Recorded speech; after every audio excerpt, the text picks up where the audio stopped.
Jelang laga perdana Liga 2 PSSI musim 2022-2023, Sulut United akan menjaga intensitas latihan agar fisik tetap terjaga. Latihan menghadapi bola-bola mati juga menjadi fokus sebelum tim bertandang ke Palu menghadapi tuan rumah Persipal.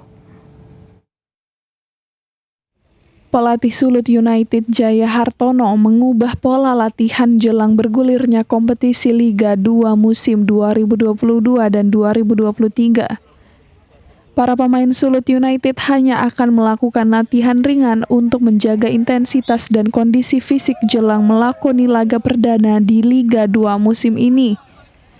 Pelatih Jaya Hartono juga akan memfokuskan para pemain untuk latihan set piece atau taktik bola mati. Ini kita hanya tinggal menjaga kondisi mereka, maintenance kondisi mereka. Mereka sudah sangat memahami apa keinginan kita sebagai pelatih, kemudian beban latihan, kemudian intensitas latihan itu kita jaga sampai nanti ke menjelang pertandingan. Tentunya di dalam latihan ini juga chemistry antara pemain ini selalu kita jaga. Apakah itu di dalam latihan sehari-hari, apakah dalam latihan seperti ini kita selalu menjaga kondusivitas tim, kemudian sentuhan itu kita harus jaga itu. Kemudian berat ringannya latihan itu juga kita harus jaga.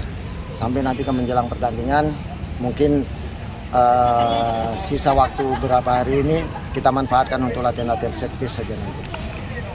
Sulut United sendiri tergabung dalam grup wilayah timur bersama Persipura, Persewar, PSBS Biak, Persiba, Kalteng Putra, Putra Delta Sidoarjo, Delta Sidoarjo, dan Persipal Palu.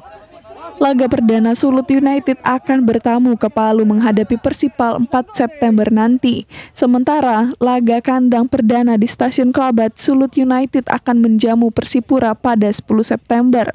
Paul Baule melaporkan untuk Kawanua TV.